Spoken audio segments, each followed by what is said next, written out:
बातमी ठाण्याची. ठाणे महापालिकेचा महायुतीचा जागा वाटपाचा तिढा काही सुटत नाहीये.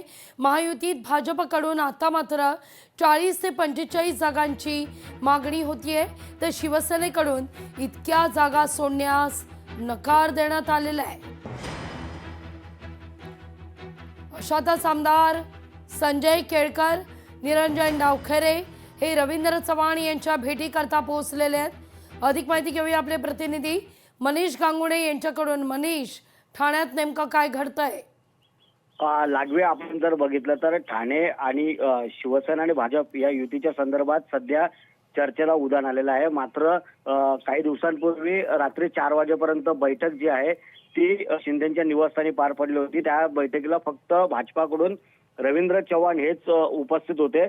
पण मात्र त्या ठिकाणी देखील जागा वाटपाच्या संदर्भात चर्चा झाली होती. पण मात्र ठाणे भाजपाचे जे पदाधिकारी आहेत त्यांचं असं म्हणणं आहे की 40 ते 45 जागा ज्या आहेत या भाजपाला मिळाव्यात. सध्या ठाण्यामध्ये भाजपाचं जे संख्याबळ जे आहे, स्थानिक नगरसेवक जे आहेत एकूण 24 आहेत. मात्र जी गेल्या 9 वर्षांमध्ये जे काही भाजपाचं जे बळ ठाण्यामध्ये वाढलं आहे त्या दृष्टिकोनातून आता स्थानिक आमदार असतील किंवा पदाधिकारी असतील यांच्याकडून 40 ते 45 जागा या ठाण्यातून भाजपाला मिळाव्यात असं म्हटलं जाते. आणि त्यामुळेच शिवसेनेकडे त्या जागांची मागणी केली जाते की आम्ही 40 ते 45 जागा आम्हाला द्याव्यात. पण मात्र शिवसेना या जागा सोडायला तयार नाहीये असं खात्रीलायक माहिती आता बाहेर येते. लागवी. निश्चित. मनीष, धन्यवाद तुम्ही दिलेल्या एकूणच सविस्तर माहिती करता.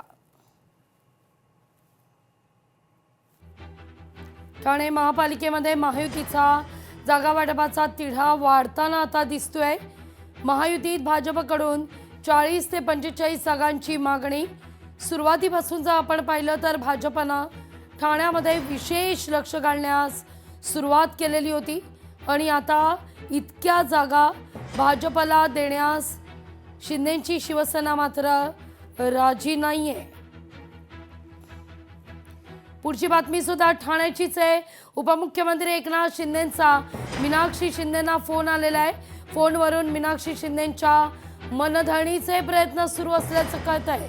मीनाक्षी शिंदेंनी दिलेला जिल्हा महिला संघटना पदाचा राजीनामा आणि त्यानंतर एकनाथ शिंदे यांच्या शिवसेनेला मोठा दणका मानला जातोय.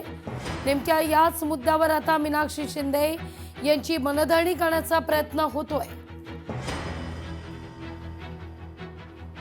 मीनाक्षी शिंदे यांना एकनाथ शिंदे यांनी फोन केलेला आहे अशी माहिती मिळतीये.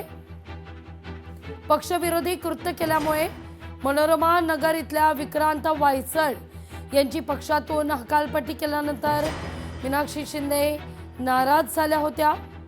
मनीष, आपले प्रतिनिधी अपडेट घेऊया. मनीष, जे ऐकलंय ते खरं आहे का? लागवे, आपण जर बघितलं तर ठाण्यामध्ये शिवसेनेकडून सांगण्यात आलं होतं की स्टँडिंग नगरसेवक जे आहेत त्यांना संधी मिळणार आहे. आणि याच मुद्द्यावर धरून मनोरमा नगर प्रभाग क्रमांक 3 जो आहे त्या प्रभाग क्रमांक 3 चे शाखा प्रमुख जे विक्रांत वायफळ आहेत यांनी आम्हाला स्टँडिंग उमेदवार नको, आम्हाला स्थानिक उमेदवार हवा असं म्हणणं हे माध्यमांसमोर मांडलं होतं. त्यांनी लोकशाहीशी देखील संवाद साधला होता की आम्हाला स्टँडिंग उमेदवार नकोय, आम्हाला स्थानिक उमेदवार हवा असं त्यांनी म्हटलं होतं. मात्र या पक्षविरोधी कारवाई आणि शिस्तभंग, पक्षाची शिस्तभंग केल्या प्रकरणी विक्रांत वायफळांवरती थेट पक्षाने कारवाई केली आणि त्यांचा राजीनामा घेतला आहे.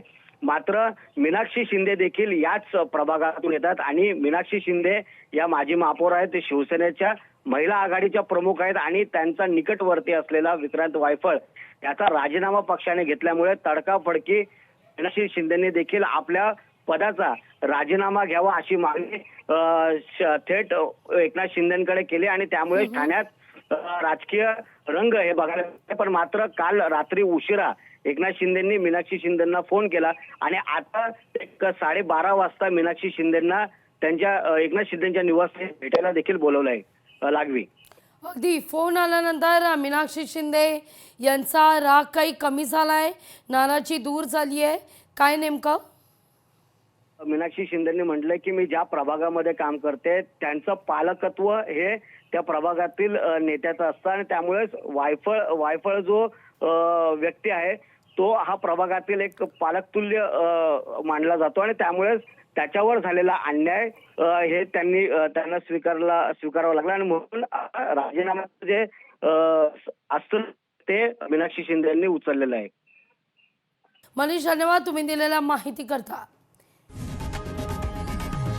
लोकशाही मराठी ऐका, पहा, जागरूक रहा.